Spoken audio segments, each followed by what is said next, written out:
अगर आप क्रिप्टो में इन्वेस्ट करते हैं, करना चाहते हैं या फिर क्रिप्टो के बारे में समझना चाहते हैं, तो आज का ये वीडियो आपके लिए बड़ा इंपॉर्टेंट है।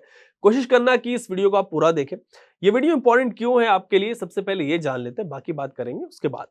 ज्यादातर लोग जो क्रिप्टो में इन्वेस्ट करते हैं, क्रिप्टो में अपना पैसा लगाते हैं, वो ये कहते हैं कि भाई हमें ये पता नहीं होता कि किसी कॉइन या फिर किसी टोकन का जो प्राइस है वो कैसे बढ़ता है, कब बढ़ता है और क्यों बढ़ता है। इसके पीछे कुछ लॉजिक होता भी है या फिर ये सब ऐसे ही बढ़ता है। ऑल्सो क्रिप्टो में हम इन्वेस्ट तो करते हैं, बट क्रिप्टो है क्या चीज, ये किस काम आता है, आप कैसे इससे फायदा उठा सकते हो, इसका भी ज्यादातर लोग ये कहते हैं कि भाई हमें आइडिया नहीं होता। एंड फिर एक सवाल यहाँ पे ये भी आता है कि क्या सच में क्रिप्टो फ्यूचर है भी या नहीं। मतलब अगर कोई लॉन्ग टर्म में क्रिप्टो में इन्वेस्ट करता है तो उनको कुछ फायदा होगा या फिर हमेशा की तरह से अभी पोर्टफोलियो रेड में आगे भी ऐसे ही रहने वाला है। सवाल काफी सारे हैं, आप में से कई लोगों ने वीडियो करने के लिए कहा था, सवाल पूछे थे। बड़े बेसिक सवाल है, इंपॉर्टेंट सवाल है। बिकॉज इन सवालों के जवाब से सबसे पहले तो आप खुद ही ये समझ जाएंगे आज कि क्रिप्टो है क्या चीज है, कैसे काम करते हैं, प्राइसेस कैसे ऊपर नीचे होते हैं। और अगर आपके घर पे आपके दोस्तों में सर्कल में क्रिप्टो के लिए, क्रिप्टो से रिलेटेड कोई भी कोई सवाल करता है, तो आप उनको बड़ी आसान भाषा में क्रिप्टो से रिलेटेड हर चीज समझा सकेंगे। बताएंगे क्रिप्टो क्या चीज है, इसका आगे फ्यूचर क्या है। और इसीलिए आज का वीडियो आपके लिए इंपॉर्टेंट है, मैंने कहा। और इस वीडियो में आपके ऐसे सभी इंपॉर्टेंट सवाल के जवाब दे रहे हैं बिटकॉइन फाउंडर काशिफ रजा। काशिफ भाई, वेलकम टू अनकट। आज का ये वीडियो ऐसा रहने वाला है कि जिसको व्यूअर्स ना बड़े दिन तक संभाल के रखने वाले हैं, आई थिंक। बिकॉज आज हमने टॉपिक ही थोड़ा अलग चुना है। सबसे पहले तो आप व्यूअर्स को ये समझाएं कि ये जो बिटकॉइन होता है ये है क्या चीज। अगर मुझे अपने घर पे किसी दोस्त को, फैमिली मेंबर्स को या फिर किसी को भी अपने सर्कल में क्रिप्टो के बारे में समझाना है, जिसको नहीं पता है, उसको ये कैसे बताएं कि भाई क्रिप्टो क्या होता है, बिटकॉइन कैसे होता है, कैसे समझा जाए। बिटकॉइन को समझने के लिए बहुत सवरी में मैं समझाऊंगा कि बिटकॉइन को समझने के लिए आप ये समझिए कि जब इंसान इस धरती पे आया, जब भी ये धरती बनी होगी और इंसान ने फिगर आउट किया होगा कि मैं अकेला नहीं हूँ, दो चार और भी दिख रहे हैं, तो उसने जब इंसान के पास ना कोई भी अकेले इंसान के पास सब कुछ नहीं होगा। ऐसा नहीं था कि किसी के पास सेब थे तो किसी के पास केले थे, किसी के पास संतरा था, किसी के पास गेहूं था, किसी के पास भैंस थी, किसी के पास कुछ था। तो इंसान को ये फिगर आउट बहुत जल्दी हो गया होगा कि यार ऐसा है कि अकेले उससे बात बनेगी नहीं। मुझे अगर दूसरे से केला खाना है या संतरा लेना है या गेहूं लेना है या दूध लेना है, तो मेरे पास जो चीज है मुझे उसे ऑफर करनी पड़ेगी। और जिसके पास गेहूं है या भैंस है उसको ही लगा होगा कि यार मुझे भी अगर कुछ चीज सेब लेना है तो मुझे इसको कुछ अच्छा प्रोपोजिशन देना पड़ेगा। तो बार्टर सिस्टम का इवॉल्व हुआ, लोग आपस में अपनी चीज देने लगे और दूसरे के पास जो चीज है उसको लेने लगे। तो इसका मतलब यह है कि बहुत शुरू से लोग ट्रेड करना चाहते थे। ट्रेड एक एक बहुत बेसिक नेसेसिटी है इंसान की। मतलब इंसान ये नहीं कि आज ट्रेड करता है, जब वो पुराने जमाने में, मतलब जब इंसान पैदा ही हुआ होगा तो कुछ दिनों बाद ही उसको फिगर आउट हो गया होगा कि मुझे आपस में ट्रेड करना पड़ेगा। जी, बार्टर सिस्टम के बारे में तो हम सबने पढ़ा है कि कैसे एक सामान के बदले दूसरा सामान एक्सचेंज किया जाता था। घर में बड़े लोग मतलब आज भी बताते हैं कि कैसे गाँव में पहले ट्रेड जो वैसे ही चलता था, एक्सचेंज में, बार्टर सिस्टम में। अब जब ट्रेड करता है आदमी, तो बार्टर सिस्टम में कुछ चैलेंजेस थे भाई। सीधी सी बात है कि अगर मुझे यू नो मुझे सेब, मेरे पास सेब है और आपके पास तरबूज है। अब तरबूज वाले को आपने सेब ऑफर किया, ठीक है, और तरबूज वाले ने बोला कि मुझे सेब खाना ही नहीं है भाई, मेरी जरूरत तो इस टाइम केले की है, कि मुझे नहीं चाहिए सेब। तो अब आप क्या करोगे? आप उसे कन्विंस करते रहोगे कि यार सेब जबरदस्ती खा ले। तो ये इश्यूज थे बार्टर सिस्टम के अंदर, स्केलेबल नहीं था, राइट। तो इसलिए एक चीज फिगर आउट हो गई कि बहुत जल्दी लोगों को इंसान को ये फिगर आउट हो गई कि यार अपने को ना एक ऐसे फॉर्म ऑफ एक मनी चाहिए, एक ऐसी form of basic you know ऐसी करेंसी, ऐसी फॉर्म ऑफ मनी चाहिए जो तीन काम कर सके। कि वो मीडियम ऑफ एक्सचेंज की तरह यूज हो सके, कि आपस में मैं चीजें खरीद सकूं उससे। दूसरा, वो यूनिट ऑफ अकाउंट हो। ठीक है, यूनिट ऑफ अकाउंट का मतलब है कि चीजें जो है उसी बेसिक जो मनी है उसके अंदर वो वैल्यू कर सके। मतलब कि चाहे वो जैसे मोबाइल फोन है या सेब है या वीट है, आप कोई भी जब चीज खरीदने जाते हो तो आपको आईएनआर में वैल्यू होती है, आईएनआर में उसकी प्राइस बताई की होती है। तो इसलिए आपको ये बड़ा इजी हो जाता है चीजों को वैल्यू करना। ठीक है, तो एक ये हो गया। और तीसरा, स्टोर ऑफ वैल्यू, कि over the period of time जो पर्टिकुलर फॉर्म ऑफ मनी है वो अपनी वैल्यू लूज ना करे। ऐसा ना हो कि आज उसकी वैल्यू 2 रुपए है और कल उसकी वैल्यू 1.5 रुपए है और परसों गए तो 1 रुपया है, अगले दिन गए तो 50 पैसे रह गई, over the period of time वो अपनी वैल्यू को रिटेन करे। अगर 2 रुपए की उसकी आज वैल्यू है, तो वो over the period of time 10 साल बाद भी वो, मतलब उसकी वैल्यू उतनी रहनी चाहिए, वो उतनी चीजें उतनी अपनी जो वैल्यू है उसको रिटेन कर सके over the period of time. ठीक है।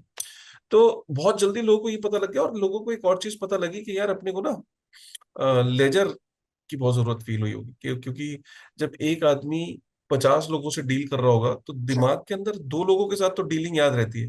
अगर मुझे सिर्फ आपके साथ डील करना है या किसी के साथ डील करना है, तो मुझे जब बहुत सारे लोगों के साथ डील करना होता है तो मुझे लेजर की जरूरत पड़ेगी। लेजर मतलब खाता, जो कभी कभी हम घर पे ही मेंटेन करते हैं। तो इसका मतलब क्लियर हो गया कि मुझे इंसान को 2 चीजों की जरूरत थी, एक लेजर और दूसरा मनी।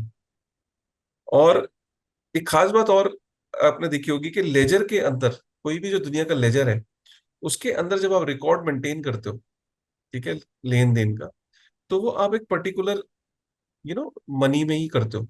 ठीक है। तो वो कैसे, जैसे कि सपोज करो एक बैंक है, सेंट्रल बैंक है इंडिया का, वो जब खाता मेंटेन कर रहा है तो वो आईएनआर में मेंटेन कर रहा है। अमेरिकन जो है वो अपना खाता डॉलर में मेंटेन कर रहे हैं, राइट। तो आपको एक ऐसे फॉर्म ऑफ मनी की भी जरूरत थी जिससे लेजर मेंटेन हो सके, राइट। तो लेजर और मनी, इन दोनों का अटूट संबंध है। लेजर बिना मनी के सरवाइव, मतलब लेजर जो है बिना मनी के उसकी क्या वैल्यू, कुछ नहीं। और मनी की जो है आपको अगर रिकॉर्ड मेंटेन करना है तो आपको लेजर की जरूरत है। तो मनी और लेजर का अटूट संबंध है। यहां तक अगर आपको क्लियर हो गया तो आपको ये फिगर आउट हो गया कि इंसान पैदा हो, इंसान को सबसे ज्यादा जो जरूरत थी वो एक उसको फील हुई कि यार बार्टर सिस्टम फेल हो गया, तो उसे एक ऐसी फॉर्म ऑफ मनी की जरूरत थी जो एक्सेप्टेबल टू ऑल थी। और दूसरा, जब इतने सारे लोगों के साथ डील करूंगा तो मुझे खाता मेंटेन करना पड़ेगा। इसीलिए जो सबसे शुरुआती दिनों में जब इंसान ने जो लिखना पढ़ना सीखा, तो वो पूरा तत्व ये बताते हैं कि इंसान ने लेजर बनाना सीखा, क्योंकि उसने एक पत्थर पे लिखना शुरू किया कि उसने कुछ मछली बनाई हुई है, कभी कुछ पुराने फॉर्म ऑफ, अगर आप गूगल पे आप सर्च करेंगे तो आपको ये देखेंगे कि जो सबसे पहले उसने सर्च जो सीखा वो लेजर बनाना सीखा, अपना खाता मेंटेन करना सीखा, राइट। तो अब दुनिया में क्या हुआ कि इसीलिए different different form of money का इस्तेमाल हुआ। आपने देख सुना होगा कि कभी यू नो हाथी के दांत का इस्तेमाल होता था, कभी प्रीशियस स्टोन्स का इस्तेमाल होता था, कभी सॉल्ट का भी इस्तेमाल हुआ as a form of money, cattles का इस्तेमाल हुआ, डेट्स का इस्तेमाल हुआ, वीट का इस्तेमाल हुआ, और उसके बाद आपकी स्टोन्स, बड़े बड़े स्टोन्स का इस्तेमाल हुआ, मेटल्स का इस्तेमाल हुआ, गोल्ड का इस्तेमाल हुआ। तो जब से दुनिया बनी है अलग अलग फॉर्म ऑफ मनी इवॉल्व हुए, और इसी तरीके से लेजर भी इवॉल्व होते रहे। ठीक है। जो डबल एंट्री लेजर सिस्टम है वो सबसे पहले जो वॉशिंगटन के, जो अमेरिका के प्रेसिडेंट थे, देखा गया कि वो double ledger ledger entry system को मेंटेन करते थे। तो वो, अगर अभी तक देखा होगा आपने, तो double entry ledger system, debit credit का सिस्टम अभी तक फॉलो होता है। ठीक है। तो एक चीज क्लियर हो गई कि लेजर और मनी ये शुरू से थे। अब प्रॉब्लम इसमें क्या थी कि 2008 से पहले जब भी लेजर जो थे वो सारे सेंट्रलाइज थे, क्योंकि लेजर को मेंटेन कौन कर रहा है? लेजर को अल्टीमेटली एक आदमी मेंटेन कर रहा है। जैसे सपोज मैं किसी से मेरी कोई दुकान है तो मैं मेंटेन कर रहा हूँ, पार्टनरशिप फर्म है तो 2 लोग मेंटेन कर रहे हैं। अब ये बड़ी कंपनी हो गई तो उसने चार्टर्ड अकाउंटेंट की एक टीम रख ली, और बड़ी कंपनी हो गई तो उसने पूरा डिपार्टमेंट रख लिया। लेकिन हमेशा लेजर को सेंट्रलाइज एंटिटीज ने ही मेंटेन किया, कुछ लोगों ने या एक आदमी ने या ग्रुप ऑफ इंडिविजुअल ने। और ये लेजर हमेशा सेंट्रलाइज रहे, इसको हमेशा एक आदमी गवर्न करता था। अगर हम बड़े लेवल पे चले तो वीजा मास्टर कार्ड है, वो मेंटेन कर रहे हैं। और बड़े लेवल पे चले तो स्विफ्ट है, वो मेंटेन कर रहा है। हमेशा एक बॉडी, एक इंडिविजुअल या एक एंटिटी हमेशा लेजर्स को मेंटेन कर रही थी।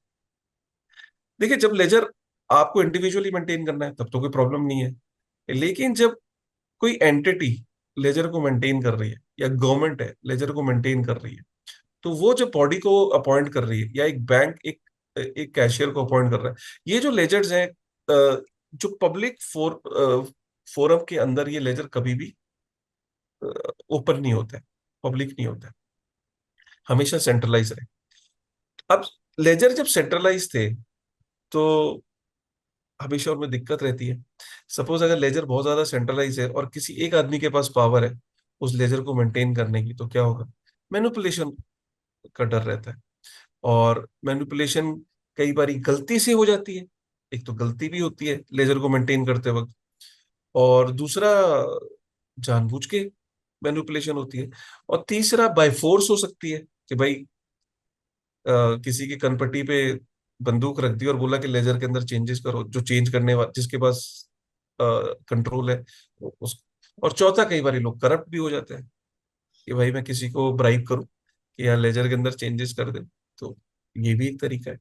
तो लेजर हमने देखा, इसीलिए सदियों से हमने देखा कि लेजर्स के अंदर गड़बड़ी रही, लेजर के अंदर कभी मैनिपुलेशन भी रही।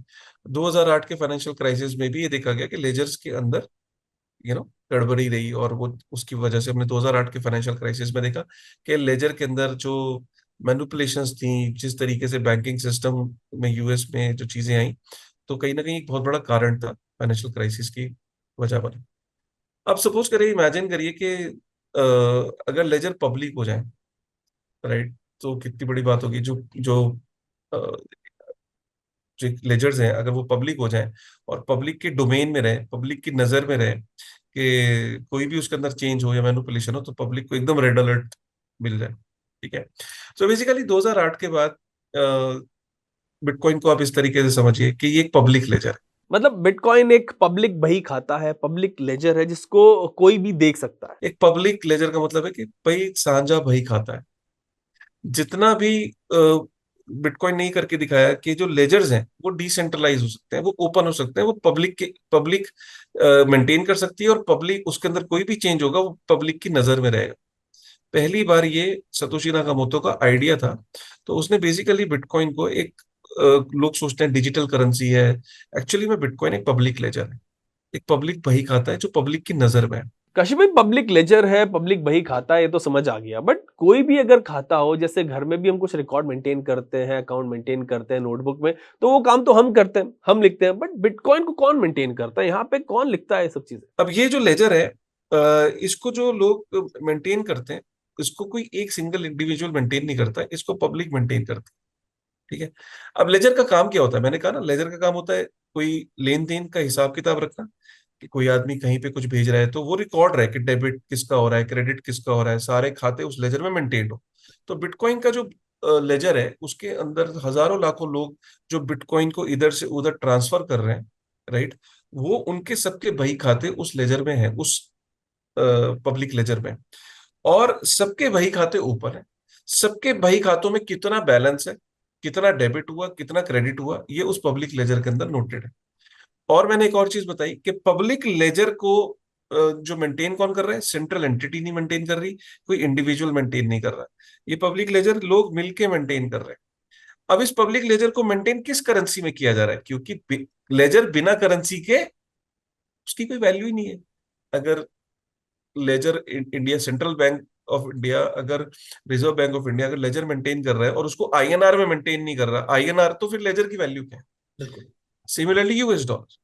तो लेजर बिना हर लेजर की एक अपनी मनी होती है, क्योंकि आपको लेजर मेंटेन करना है तो उसको मनी के अंदर एक जो सब जिसके अंदर आप चीजों को वैल्यू कर सको, तभी तो लेजर मेंटेन होगा ना। यस, जैसे अगर हम लिखते हैं कि 1000 का हमने कोई सामान लिया, तो वो 1000 जो है वो रुपए होंगे, डॉलर होंगे, पाउंड होंगे, मतलब कोई तो करेंसी होगी ना। तो बिटकॉइन का जो पब्लिक लेजर है, इसके अंदर जिस करेंसी के अंदर खाता मेंटेन होता है, रिकॉर्ड मेंटेन होता है, उस वो बिटकॉइन है।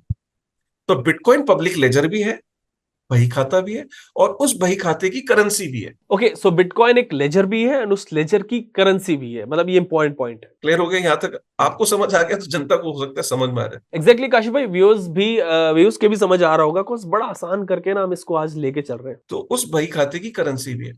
अब ये पब्लिक लेजर जो है ये पब्लिक मेंटेन करती है, पब्लिक इसके अंदर सारे रिकॉर्ड को चढ़ाती है, और इसके अंदर से रिकॉर्ड क्या डेबिट हो रहा है, क्या क्रेडिट हो रहा है, किसको बिटकॉइन जा रहा है, किसको आ रहा है, किसके अकाउंट में कितना पड़ा है, ये सारा का सारा पब्लिक जो है वो मेंटेन करती है। अब बड़ा सवाल ये है कि पब्लिक को इंसेंटिव क्या है यार? वेली है पब्लिक। भाई बिल्कुल। लेजर लेजर जब मेंटेन किया जाता है तो इंसेंटिव क्या है? एक इंडिविजुअल जब लेजर को मेंटेन करता है, उसका इंसेंटिव ये है कि यार उसके पास ना रिकॉर्ड रहे, उसको कहीं लॉस ना हो जाए। एक इंडिविजुअल, एक पार्टनरशिप में होता है कि दोनों पार्टनर कहते हैं लॉस ना हो जाए। एक कंपनी के अंदर वो कहते हैं कि भाई इस लेजर को मेंटेन करने के लिए एक सीए रख लो और उसको सैलरी दे दो। तो वहां पे इंसेंटिव उस सीए के पास क्या है? सैलरी है। एक बड़ी कंपनी के पास इंसेंटिव ये है कि भैया उसके पास जो टीम है उनको सैलरी मिलती है। वीजा मास्टर कार्ड उस लेजर को मेंटेन इसलिए करते हैं क्योंकि उनको बदले में कमीशन मिलते हैं, कट मिलता है। एक बैंक का काम क्या है कि इधर से उधर जब वो पैसा ट्रांसफर करता है तो उसको कट मिलता है, कमीशन मिलती है बैंक को। लेजर को मेंटेन करने की फीस लेता है वो आपसे। तो बिटकॉइन के लेजर को फ्री में तो कोई मेंटेन कर नहीं रहा होगा।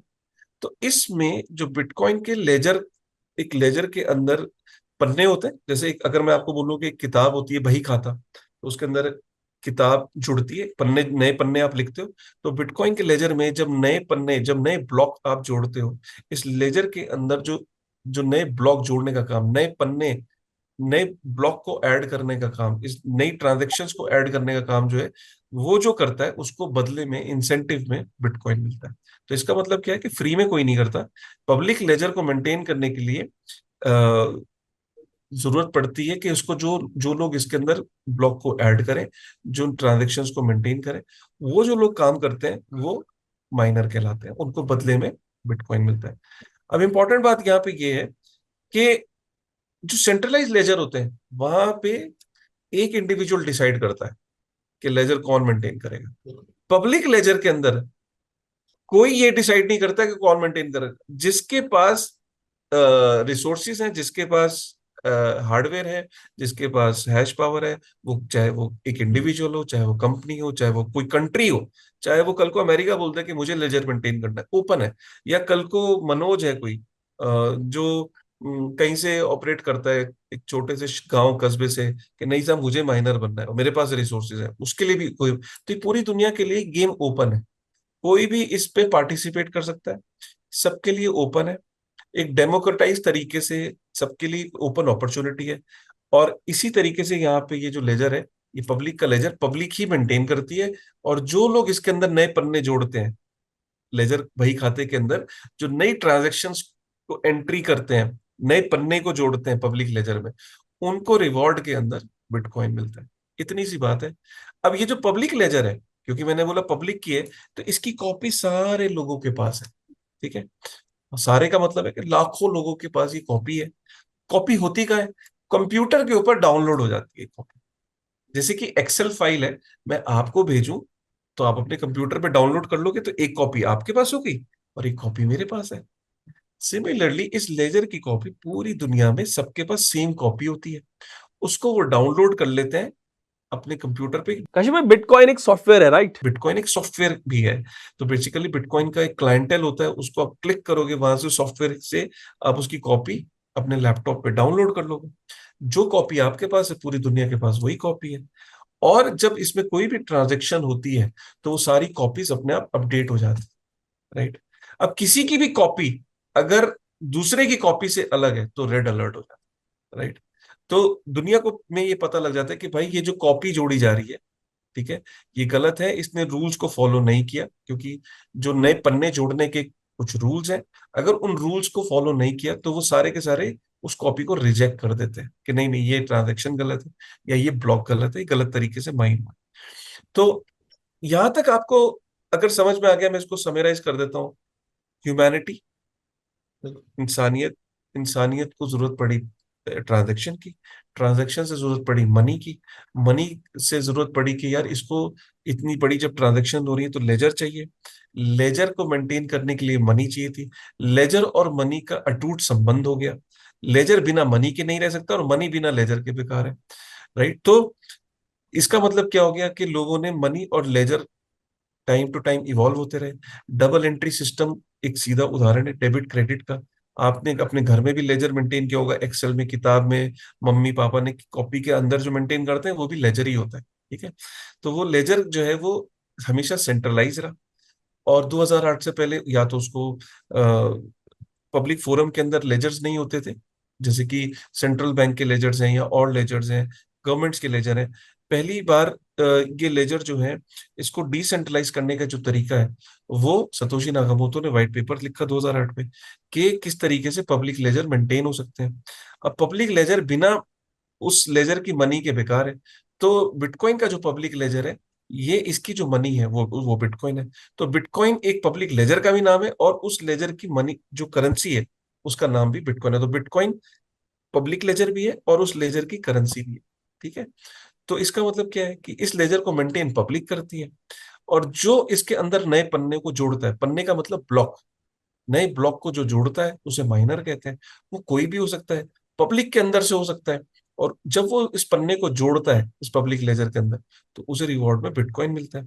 और ये लेजर की कॉपी क्योंकि हजारों लाखों लोगों के पास है, जब भी इसके अंदर कोई मैनिपुलेशन करने की कोशिश करता है, तो सारे जितने भी कॉपीज जिनके पास है उनको एक अलर्ट जारी हो जाता है कि कुछ मैनिपुलेशन किया जा रहा है, और वो वहां पे उस ब्लॉक को वो फ्लैग हो जाता है कि अच्छा ये इस सिस्टम के साथ मैनिपुलेशन हो रही है, क्योंकि पब्लिक डोमेन में है लेजर। इसके अंदर कोई आदमी अगर चेंजेस करना भी चाहे, सिंगल आदमी, तो कर नहीं सकता। वेल काशिफ भाई, आपने बड़ी आसान लैंग्वेज में समझाया कि बिटकॉइन क्या है। बट मैं कुछ सवाल आपसे इस पर करूंगा, इंपॉर्टेंट सवाल। जैसे कि ये तो समझ आ गया कि बिटकॉइन एक सॉफ्टवेयर है, एक पब्लिक बही खाता है, एंड इस पब्लिक बही खाते की जो करेंसी है वो भी बिटकॉइन है। बट अब कोई अगर ये कहे कि भाई बिटकॉइन का व्हाइट पेपर तो सतोशी नाकामोटो ने दिया था 2008 में, उसने बिटकॉइन इन्वेंट किया था, अब 15 साल हो गए, मैं भी एक पब्लिक लेजर बना रहा हूँ, नया बिटकॉइन बना रहा हूँ, एक नया सॉफ्टवेयर बना रहा हूँ मैं, वो भी ऐसे ही काम करेगा, तो फिर लोग उस नए बिटकॉइन को एक्सेप्ट क्यों ना करें? हाँ जी, बहुत अच्छा सवाल है। तो इसमें क्या है, ओपन सोर्स कोड है। ठीक है। ओपन सोर्स कोड, कोड का मतलब है कि कोई भी कॉपी कर सकता है, कोई भी कोड को देख सकता है, कॉपी कर सकता है, और अपना वर्जन ऑफ बिटकॉइन वो लॉन्च कर सकता है। देखिए, जब कोई अपना वर्जन लॉन्च कर सकता है, राइट, बिटकॉइन का, बिटकॉइन की ऐसी बात नहीं, पहले भी कॉपीज बन चुकी हैं, चाहे बिटकॉइन कैश है, लाइट कॉइन है, सब चीजें हैं। लेकिन जो इसमें व्यवस्था ये है इस तरीके से कि जो सबसे लंबी चेन है और जिस चेन के ऊपर सबसे ज्यादा हैश पावर है, राइट, जिसके ऊपर सबसे ज्यादा काम हुआ है, वो ओरिजिनल चेन मानी जाती है। ठीक है। तो इसको आप इस तरीके से समझिए कि एक दो आपने रेलवे स्टेशन है, राइट, और एक रेलवे स्टेशन के ऊपर जो है, एक आदमी ने क्या करा कि सेम रेलवे स्टेशन हूबहू दिखने वाला, उसको कुछ किलोमीटर आगे बना दिया, और बोलने लगा कि नहीं, जो ये जो रेलवे स्टेशन है, ये है मेन रेलवे स्टेशन। अब लेकिन जो ट्रेन आ रही है, वो पुराने वाले रेलवे स्टेशन पे ज्यादा आ रही है। जो रश है, जो काम हो रहा है, जो सबसे ज्यादा पैसेंजर है, सबसे ज्यादा जो ट्रैफिक है, सबसे ज्यादा जो ट्रेन आ रही है, वो पुराने वाले रेलवे स्टेशन पे आ रही है। नए वाले रेलवे स्टेशन पे कोई नहीं जा रहा, या नए वाले रेलवे स्टेशन इक्का दुक्का ट्रेन आ रही है, राइट। तो कहने का मतलब क्या है कि जो चेन होती है, जो ओरिजिनल चेन होती है, जिसपे सबसे ज्यादा काम हुआ होता है, सबसे ज्यादा जिसपे हैश पावर होती है। हैश पावर का मतलब ये है कि जब आप बिटकॉइन को माइन करने चलते हो, तो आपको हैश पावर की जरूरत होती है। हैश पावर क्या होती है कि जिससे आप बिटकॉइन की पजल को सॉल्व करते हो, मतलब जैसे, क्योंकि अगर आपको बिटकॉइन को बिटकॉइन के अंदर जो माइनर्स होते हैं, अगर उनको नए ब्लॉक्स को ढूंढना है, या अगर नए पन्ने को लगाना है, तो क्योंकि मैंने जैसे बोला नए पन्ने को लगाना है, अब ये पन्ना कोई भी लगा सकता है, तो आपस में कंपटीशन है। क्यों? क्योंकि बदले में बिटकॉइन मिलता है। तो जब कंपटीशन होता है, तो बिटकॉइन का प्रोटोकॉल इस तरीके से डिजाइन है कि वहां पे उन्होंने एक पजल रख दी, ऑटोमेटिकली वो पजल को सॉल्व करना होता है। उसको पजल को सॉल्व करने के लिए प्रोसेसिंग पावर की जरूरत होती है। प्रोसेसिंग पावर, वो पजल इतनी डिफिकल्ट होती है कि जैसे पूरे गन्ने के खेत में मैं एक सुई फेंक दूं और मैं बोलूं कि ढूंढो, या पूरी यूनिवर्स के अंदर एटम को ढूंढने के बराबर इतना डिफिकल्ट होता है। सुपर कंप्यूटर से भी पावरफुल प्रोसेसिंग पावर चाहिए होती है उस पजल को ढूंढने के लिए। अब जब उस पजल को ढूंढने के लिए जब बहुत सारे लोग, होड़ लगती है, तो हैश पावर जनरेट होता है कि उस पजल को सॉल्व करने के लिए। अब जिस माइनर के पास सबसे ज्यादा हैश पावर होता है, उसकी प्रोबेबिलिटी ज्यादा हो जाती है, तो आपस में बड़ा कंपटीशन होता है। तो ये जो हैश पावर की जो गेम है, ये इतनी ज्यादा पहुंच जाती है कि ये जितना उस नेटवर्क को और सिक्योर कर देती है। तो सपोज करिए कि अगर किसी को बिटकॉइन पे अटैक करना है, बिटकॉइन के नेटवर्क पे, तो उसे भी उस हैश पावर को मेंटेन, को रीच करना पड़ेगा, राइट। ऐसा नहीं कि कोई भी जाके अटैक कर देगा उसे। बिटकॉइन को माइन करने के लिए जितनी पावर चाहिए होती है, अटैक करने के लिए भी उससे 51% पावर का कंट्रोल चाहिए किसी को, अगर बिटकॉइन को अटैक करना है। तो होता क्या है कि एक चेन है जिसके ऊपर हैश पावर एक एक्स है, और दूसरी चेन है जिसने कॉपी करा बिटकॉइन को, कोड उसने चलाया। अब कोड चलाने के बाद वो बोले कि साहब मेरा बिटकॉइन, लेकिन उसके ऊपर हैश पावर ही नहीं है, राइट। तो क्लियर पता लग जाता है कि ओरिजिनल चेन कौन सी है और डुप्लीकेट चेन कौन सी है, उसकी पहचान जो चेन सबसे लॉन्गेस्ट है, और दूसरा जिसके ऊपर सबसे ज्यादा हैश पावर है, जिसके ऊपर सबसे ज्यादा एनर्जी, ट्रैफिक, एक्शन, ये समझ लीजिए सिंपल भाषा में। और एक चेन है जिसके ऊपर हैश पावर बिटकॉइन के कंपैरिजन है ही नहीं, ना के बराबर है। तो यहां से ये क्लियर पता लग जाता है कि कौन सी ओरिजिनल चेन और कौन सी नहीं। इसीलिए बिटकॉइन की कोई ऐसे नहीं कि कॉपीज है नहीं। Bitcoin Cash, Litecoin, Bitcoin Gold, Bitcoin SV, और जो सबसे कामयाब रही, मतलब मैं कामयाब इन द सेंस ये कहूंगा कि जो बिटकॉइन का फोर्क हुआ था वो बिटकॉइन कैश था, राइट। लेकिन आज की डेट में बिटकॉइन कैश को और बिटकॉइन को जब आप कंपेयर करते हो, दोनों की हैश पावर में और दोनों के जो एक वाइड एक्सेप्टेबिलिटी में जमीन आसमान का फर्क है। ओके, सो अभी तक हमने समझा कि बिटकॉइन क्या है, यह हैक क्यों नहीं हो सकता, ये क्लियर किया। एंड बिटकॉइन का कोई डुप्लीकेट अगर कोई बनाए तो वो क्यों इफेक्टिव नहीं हो सकता, ये भी समझा। बट यहाँ पे एक सवाल और आता है कि सब चीज तो मान लीजिए ठीक है, बट ये जो बिटकॉइन का प्राइस है यार, ये कैसे बढ़ता है, ये कैसे घटता है? क्या कोई बंदा वहां बैठा हुआ है जो सारे प्राइसेस को ना ऊपर नीचे कर रहा है, डिसाइड कर रहा है, खुद ही बढ़, मतलब किस तरह हो रहा है, खुद ही बढ़ रहा है? आप कह रहे हैं एक सॉफ्टवेयर है, तो फिर एक सॉफ्टवेयर का प्राइस जो है वो खुद से कैसे बढ़ता है? अब देखिए, इसमें क्या है कि एक चीज आपको समझ में आ गई कि ये जो लेजर है, पब्लिक लेजर, उसकी एक यूटिलिटी है, ठीक है। और उस पब्लिक लेजर का इस्तेमाल हो रहा है, ठीक है। और आने वाले टाइम में और इस्तेमाल होगा। अब उस पब्लिक लेजर को अगर आपको एक्सेस चाहिए, ठीक है, तो उस पब्लिक लेजर को आप एक्सेस किस चीज से कर सकते हो? आप उस पब्लिक लेजर के का अगर आपको इस्तेमाल करना है, आपको उसके अंदर अगर बिटकॉइन को बाय करना है या बिटकॉइन को कहीं भेजना है, कहीं ट्रांसफर करना है, राइट, तो आपको उस पब्लिक लेजर को एक्सेस करने के लिए बिटकॉइन चाहिए, ठीक है। अगर आप चाहते हो कि मुझे सपोज मैं आज इंडिया में बैठा हूँ, या कल को मुझे कहीं बिटकॉइन को ट्रांसफर करना है, वो भी किसी बिना किसी, क्योंकि बिटकॉइन के लेजर में जो इंटरमीडियरी भी कोई नहीं होता, मतलब ऐसा नहीं है कि वहां पे कोई सेंट्रल एंटिटी बैठी है जो आपके खाते को डेबिट कर रही है, क्रेडिट कर रही है। तो क्योंकि पब्लिक उसमें है, और वहाँ पब्लिक के कंट्रोल में है वो लेजर, पब्लिक उसे मेंटेन कर रही है, तो उस लेजर को एक्सेस करने के लिए आपको बिटकॉइन की जरूरत है। तो बिटकॉइन की डिमांड जो है वो दिन प्रतिदिन बढ़ रही है, ठीक है। अब जो बिटकॉइन की प्राइस कैसे निर्धारित हो रही होती है, वो आपका जो सवाल है उस पे आता है। जैसे कि आप गोल्ड की माइनिंग होती है, पहले मैं गोल्ड पे चलता हूँ। गोल्ड को जब कोई माइनर माइन करता है, तो मैं आप मुझसे ये पूछ सकते हो कि गोल्ड की प्राइस कैसे निर्धारित होती है? मतलब एक सिंपल आंसर तो ये कि मैं आपको बोल दूं कि एक्सचेंज पे निर्धारित होती है। एक तरफ बायर है, एक तरफ सेलर है, और बायर सेलर जो है वो एक्सचेंज पे किसी एक दाम पे बेचना चाहते हैं, पर और एक कोई जो बायर किसी दाम पे खरीदना चाहता है और सेलर किसी दाम पे बेचना चाहता है, और जहां पे भी वो नेगोशिएट होता है एक्सचेंज पे प्राइस, वो उस पे वो ट्रेड हो जाता है। लेकिन अगर आप इसको जेनेसिस पे चले, ओरिजिनल जहां से माइन होता है, चाहे सपोज गोल्ड माइन होता है, गोल्ड को माइन करने के लिए जो वहां पे खदान पे एक आदमी लेबर लेके जाता होगा, कुल्हाड़ी लेके जाता होगा, या तरह तरह की मॉडर्न टेक्निक्स लेके जाता होगा, और जब वो गोल्ड को निकालने लगता होगा तो उसका एक खर्चा आता होगा। अब कोई भी माइनर जब उस खर्चे को देखता होगा तो एक कैलकुलेट करता होगा कि मेरा सपोज 1 किलो गोल्ड निकालने पे मेरा सपोज 10 लाख का खर्चा है। सपोज मैं एक एग्जांपल ले रहा हूँ। तो जब उसका खर्चा 10 लाख का है, तो वो वही जानता है कि मैंने ये गोल्ड को 10 लाख रुपए के खर्चे पे 1 किलो गोल्ड माइन किया, अब मैं इस मार्केट में इसको 10 लाख से नीचे तो नहीं बेचूंगा। तो वो जाके मार्केट में बोली लगाता है कि भाई कोई खरीदार है 11 लाख पे, 12 लाख पे। अब कोई कहता है साहब 12 पे तो नहीं, मैं 11 पे तैयार हूं। तो 11 पे जैसी डील कंक्लूड हुई, तो उसने अपनी कॉस्ट भी रिकवर करी और उसने अपना मार्जिन भी रिकवर किया। तो सिमिलरली देखिए, यही खूबसूरती है, ये यहाँ पे समझ गए। बिटकॉइन को माइन करने के लिए मैंने कहा कि सबके लिए ओपन है, कोई भी माइन कर सकता है, बशर्ते माइन करने के लिए उसे क्या करना है, उसे जो हैश पावर की जरूरत है, हैश पावर की जरूरत क्यों है? क्योंकि उसे सब लोग माइन करने पे लगे हुए हैं। ठीक है, तो कंपटीशन है। तो कंपटीशन क्या है, तो क्या हुआ, बिटकॉइन के नेटवर्क ने एक पजल रखी हुई है। जब कंपटीशन बहुत ज्यादा होता है तो पजल और ज्यादा डिफिकल्ट हो जाती है सॉल्व करने के लिए। तो उस पजल को सॉल्व करने के लिए हैश पावर की जरूरत होती है। हैश पावर मतलब प्रोसेसिंग पावर, कंप्यूटर पावर की जरूरत होती है। उस पावर को जनरेट करने के लिए आपको हार्डवेयर लगाना होता है, स्पेशल सॉफ्टवेयर हार्डवेयर होते हैं। वो हार्डवेयर से हैश पावर जनरेट होती है, उसमें खर्चा होता है।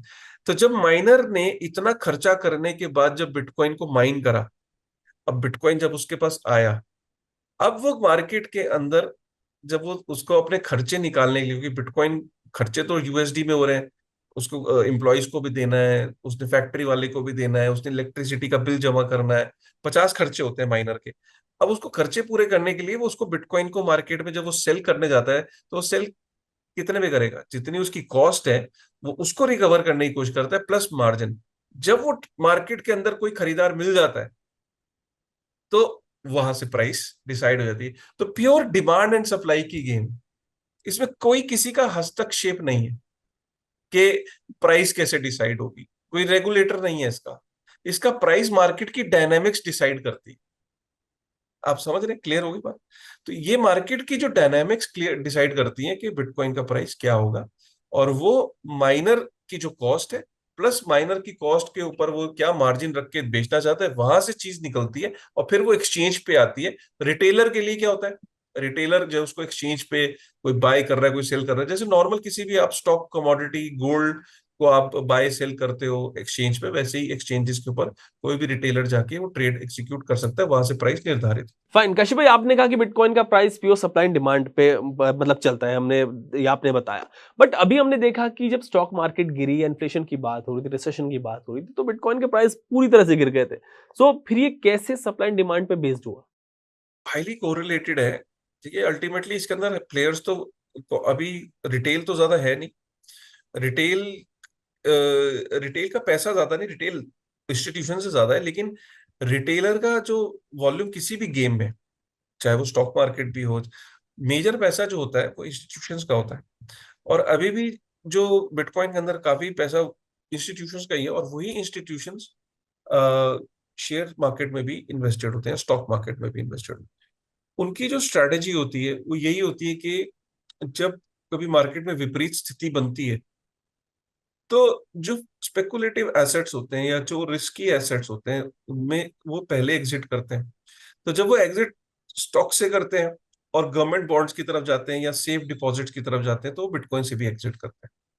तो ये जब प्लेयर वही है, स्ट्रैटेजी वही है, तो इसलिए ये कोरिलेशन अभी बहुत ज्यादा हाई है। लेकिन एक समय आएगा जब रिटेल का सेगमेंट बहुत बड़ा हो जाएगा इसके अंदर, और इंस्टीट्यूशंस भी बहुत ज्यादा हो जाएंगे। जैसे कि आज गोल्ड है, गोल्ड ऑपोजिट चलता है स्टॉक मार्केट है, क्योंकि गोल्ड ने इतने सालों में प्रूव कर दिया, हजारों सालों लगे उसको, इतना टाइम लगा ये प्रूव करने में कि भाई वो परफेक्ट है अगेंस्ट द रिस्क। अभी आपने जो रीसेंट बैंक रन्स वगैरह देखे यूएस के अंदर, तो उसमें आपने देखा कि गोल्ड जो है वो उसने परफॉर्म अच्छा किया। और अभी बैंक रन के बाद बिटकॉइन ने भी अच्छा परफॉर्म किया, क्योंकि लोगों को ये लगने लगा कि यार ये जो बैंक्स हैं, ये ये जो बैंक रन हो रहे हैं, और ये जो बैंकिंग क्राइसिस हो रही है, ये जो सेंट्रलाइज इंस्टीट्यूशंस हैं, राइट, इन्होंने किस तरीके से डिपॉजिटर का पैसा लिया, उसको आगे लेंड करा, किसे करा, रिस्की एसेट्स में करा। ये सारी चीजें बिहाइंड द डोर चलती हैं, ये ओपन डोमेन में नहीं होती। ये ओपननेस की वजह से लोगों को अब रियलाइज हो रहा है कि यार क्लोज सिस्टम से बेटर है ओपन सिस्टम। और इसलिए क्लोज सिस्टम से लोग नाराज हो रहे हैं, एक अंदर एक गुस्सा पल रहा है कि यार ये क्लोज सिस्टम अचानक क्यों पता लगता है कि बैंक कुछ घंटों के अंदर बैंक रन हो गया, ये पहले क्यों नहीं पता था? तो लोग होता क्या है कि लोग सवाल सिस्टम से ही करने लग जाते हैं कि क्लोज सिस्टम क्यों है, ओपन सिस्टम क्यों नहीं है। फिर वो कहते हैं यार ओपन सिस्टम, इसका मतलब जो सतोशी नाकामोटो ने बनाया था, अच्छा यार वो ओपन सिस्टम यही है, इसी वजह से बनाया था। फिर लोग चर्चा करने लगते हैं। तो ये जो चर्चाओं का जो विषय है, ये जो इंट्रोस्पेक्शन है जो हर आदमी ऐसे एपिसोड्स के बाद करता है, तो कहता है अच्छा यार, ओके सिस्टम था, तो मैंने ही उस सिस्टम पे ध्यान नहीं दिया। कश्यप तो भाई इस जी जी ये जो परिस्थितियां हैं, ये परिस्थितियां भी जैसे जैसे, मैं ये नहीं कहता कि देखिए बैंकरन जैसी चीजें थमने वाली नहीं, क्योंकि जो सिस्टम के अंदर ही फ्लॉ है, सिस्टम के अंदर फ्लॉ की वजह से जो ये बैंकिंग क्राइसिस है, आज यूएस में, कल को यूरोप में, ठीक है, तो ये बैंकिंग क्राइसिस की वजह से लोगों में और ज्यादा अवेयरनेस बढ़ने वाली है। इसीलिए आप देखोगे कि जो पहले काफी कोरिलेशन था, धीरे धीरे आने वाले समय में कोरिलेशन खत्म हो, जैसे आज गोल्ड से कोई सवाल नहीं करता है कि गोल्ड ऑपोजिट क्यों चलता है। आपने मुझसे ये सवाल नहीं पूछा कि गोल्ड क्यों, आपको पता है यार गोल्ड ना सेफ हेवन है, वो ऑपोजिट चलता है। जब परिस्थितियां विपरीत होती हैं तो गोल्ड ने प्रूव किया है कि वो ऑपोजिट चलता है। आपने गोल्ड से सवाल पूछना बंद कर दिया है, एक दिन ये सवाल आप बिटकॉइन से भी पूछना बंद कर देंगे।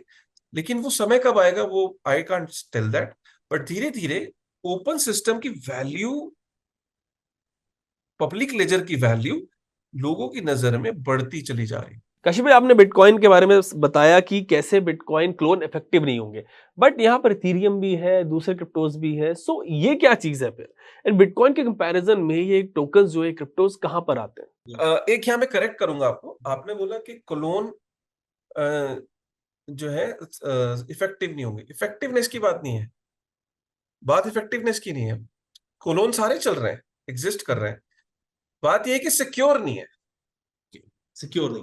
है ना। जब उनके ऊपर जो अटैक होता है, राइट, एक किला है, इसको इस तरीके से समझिए, एक किला है जिसके ऊपर 400 सैनिक, एक किला है सेम हूबहू किला बना दिया, ठीक है, मतलब दिखने में वैसा ही है, लेकिन उसके ऊपर 40 सैनिक है। एक किला और है जिसके ऊपर 10 सैनिक है, एक किला और है जिसके ऊपर 80 सैनिक है। किले की मजबूती उसके जो सैनिक हैं, राइट, उससे डिफाइन हो रही है। तो कौन सा किला ज्यादा मजबूत है, वो डिफाइन करता है कि आपका लॉन्ग टर्म में, आने वाले टाइम में कौन सा किला कितना लंबा रहेगा।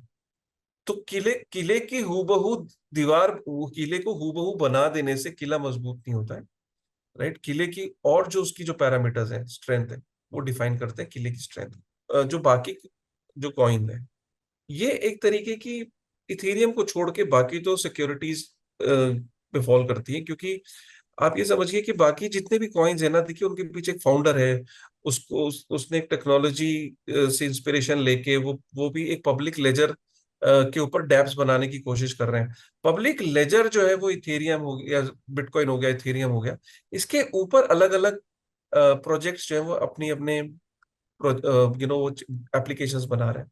उसके पीछे एक फाउंडर है, वीसी का पैसा लगा है, एम्प्लॉयज है, वीसी के खुद के पास टोकन हैं, वो एक अलग अलग एप्लीकेशंस बना रहे हैं इन पब्लिक लेजर पे। वो एक तरीके की कहीं ना कहीं कंपनीज हैं, राइट, कुछ चलेंगी, ज्यादातर फेल होंगी, ज्यादातर फेल होंगी, क्योंकि हमने देखा है कि प्रोजेक्ट्स आप स्टार्टअप इकोसिस्टम में क्या सारे चलते हैं? नहीं, वो 8-10 हैं जो निकल के आते हैं कि जो नेक्स्ट 10 सालों तक रहने वाले हैं, डिसरप्ट करते हैं। ज्यादातर एक्सपेरिमेंट्स फेल हो जाते हैं, सिमिलरली इसमें भी है। तो मेरा ये मानना है कि स्टोर ऑफ वैल्यू नहीं हो सकते वो ये नहीं कह सकते कि वो बिटकॉइन है। बिटकॉइन का पर्पस अलग है, उनका पर्पस है कि आप जैसे कंपनीज में डील करते हो, आप उन कंपनीज के अंदर, प्रोजेक्ट्स के अंदर डील कर रहे हो, वहां रिस्क है बहुत ज्यादा। बिटकॉइन में भी रिस्क है, सोचो उनमें कितना रिस्क होगा। बिटकॉइन में रिस्क वॉलेटिलिटी का रिस्क है, पता नहीं कि कितनी लंबी बेयर मार्केट होगी। आज आपने 100 रुपए लगाए, हो सकता है ये 50 रुपए रह जाए और अगले 2.5 साल तक ये 50 ही रहे, बहुत बड़ा रिस्क है। तो या बिटकॉइन में ही आप जब कम से कम 5-6 साल के पर्सपेक्टिव से एंटर करते हो, उधर आप अगर एंटर करोगे विदाउट नोइंग कि वहां कितना बड़ा रिस्क है, प्रोजेक्ट 2 साल में ही फेल हो गया, उसका कंपटीशन आ गया, फिर फाउंडर ने कंपनी छोड़ दी, फिर कई प्रोजेक्ट्स ऐसे होते हैं जिनके फाउंडर्स आते हैं, शुरू में तो पैसा उनके फाउंडर्स के नाम पे मिलता है, वो 6 महीने बाद वो फाउंडर प्रोजेक्ट छोड़ देता है, प्रोजेक्ट बैठ जाता है, फिर तो वो कंपनीज है। पब्लिक लेजर अलग चीज है, उनके ऊपर जो एप्लीकेशंस है वो अलग चीज है। ओके, बट काशिफ भाई, जब सब फेल हो सकते हैं तो क्या बिटकॉइन नहीं फेल हो सकता यार? क्यों नहीं हो सकता? मतलब फेल होना, सक्सेसफुल होना, ये क्लोज्ड एंडेड इनके आंसर्स नहीं हो सकते। दुनिया में कुछ भी हो सकता है। चांसेस ये है कि जिस तरीके से उसने 15 साल निकाले, ठीक है, और वो भी एक ऐसे पब्लिक लेजर को जिसके ऊपर हर वक्त अटैक हुए, हर सेकंड अटैक हुए। हैकर ने बिटकॉइन को हैक करने के लिए अटेम्प्ट किए, दुनिया की सारी कंट्रीज ने उसको रोकने के लिए अटैक किए, रेगुलेशन से अटैक किए, उसके माइनिंग को अटैक किया, उसको हर तरीके से उसको कॉर्नर किया गया, उसको मीडिया ने अटैक किया, उसके ऊपर हेडलाइंस आई, उसको हैकर, ऐसी कोई दुनिया की एजेंसी, दुनिया का हैकर, दुनिया का हर हर एक तरीके से उसको क्लोज करने की कोशिश ऑलरेडी की जा चुकी है, और आने वाले टाइम में नई तकनीकों के साथ उसे क्लोज करने की कोशिश की जाएगी। लिंडी इफेक्ट ये कहता है कि जब कोई टेक्नोलॉजी जितना साल निकाल लेती है, उसके चांसेस हो जाते हैं कि वो उतने साल और निकाले। चांसेस, ये नहीं, कंफर्मेशन नहीं, लिंडी इफेक्ट ये कहता है। तो 15 साल अगर हो गए तो चांसेस है कि 15 साल आगे और हो सकता है। 15 अब आगे अगर 30 निकाल गया तो लिंडी इफेक्ट ये कहता है कि अगले साल, अगले 30, 100 साल निकाल गया तो लिंडी इफेक्ट कहता है अगले 100। तो ये लिंडी इफेक्ट है। फेल होना ना होना, फेल किस तरीके से हो सकता है? फेल ये हो सकता है कि पूरी दुनिया की जितनी भी नोड्स हैं, कॉपीज हैं, उन्हें बर्न कर दीजिए। फिर रिपीट कर रहा हूं, ये पूरी दुनिया में अगर 1,00,000, 1,50,000, 2,00,000 ये ऊपर नीचे होती रहती हैं, ये जो कॉपीज हैं, लेजर की कॉपीज जो कंप्यूटर पे इंस्टॉल्ड है, ये सारे के सारे बही खाते एक एक करके उन कंप्यूटर से डिलीट कर दिए जाए, और ये सारे कॉपीज पूरी दुनिया में अलग अलग देशों में अलग अलग जुरिस्डिक्शंस में फैली हुई हैं, खत्म हो जाएगा। अब ये कॉपीज ढूंढेगा कौन? क्योंकि ये कॉपीज कई लोगों के कंप्यूटर्स पे, जिनके कंप्यूटर्स पे हम आइडेंटिफाई कैसे करोगे? क्योंकि जब तक एक लास्ट कॉपी रहेगी लेजर की, समझिए बात को, फिर जब तक लास्ट कॉपी रहेगी लेजर की, तब तक बिटकॉइन सरवाइव करेगा। जिस दिन सारी कॉपीज डिलीट हो जाएंगी, बही खाता, जब आपने, सपोज करो आपकी, मैं थोड़ा अजीब एग्जांपल दे रहा हूं, आपकी कंपनी है, आपकी कंपनी में बही खाते रखे होंगे, ठीक है, मैं बही खाते सारे जला दूं, फिर आप कहोगे वो तो कंप्यूटर पे, मैं सारे कंप्यूटर का डेटा जो है वो डिलीट कर दूं, बही खाते जला दूं, तो आप क्या करोगे? आपके खाते सारे डिलीट हो गए। सिमिलरली बिटकॉइन को खाते को आपको डिलीट ही तो करना है, लेकिन कॉपीज पूरी दुनिया में डिस्ट्रीब्यूटेड है, फाइन और दिन ब दिन ये कॉपीज बढ़ती चली जा रही, ये मल्टीपल होती जा रही है दिन। आप सपोज करो जितना लेट आप कर रहे हो बंद करने में, ये बहुत इंपॉर्टेंट पॉइंट है, आप जितना लेट कर रहे हो, मैं तो कहता हूं इसको आज बंद कर देना चाहिए। प्रॉब्लम क्या है, सरकारों को पता लग गया कि इसको अब बंद करना है पॉसिबल नहीं, और अगले 10 साल में इसकी कॉपीज और बढ़ जाएंगी, फिर कैसे बंद करोगे? फाइन काशिफ भाई, इस वीडियो में बिटकॉइन को हमने समझा, ऑलमोस्ट सारे बेसिक क्वेश्चंस जो थे वो कवर कर लिए जो व्यूअर्स ने हमसे पूछे थे, एंड सबको इससे ये क्लियर हो गया होगा आपकी बिटकॉइन क्या है, सारे बेसिक चीजें मतलब एटलीस्ट क्लियर हो गई, कैसे काम करता है ये पता लग गया, एंड क्यों इसको फ्यूचर क्या चाहता है ये भी क्लियर हुआ। व्यूअर्स से आई वुड रिक्वेस्ट कि अगर कुछ और सवाल हो आपके इस टॉपिक से रिलेटेड, किसी से भी रिलेटेड, क्रिप्टो पे कोई भी टॉपिक हो, तो आप अपने कॉमेंट सेक्शन में लिख देना, कॉमेंट सेक्शन में लिख देना वो सवाल, उन पर भी फिर एक वीडियो बनाएंगे। आज के लिए इस वीडियो में इतना बड़ा लेंदी वीडियो हो गया, फिर मिलता हूं आपसे अपने मतलब नेक्स्ट वीडियो में, तब तक के लिए कीप वॉचिंग।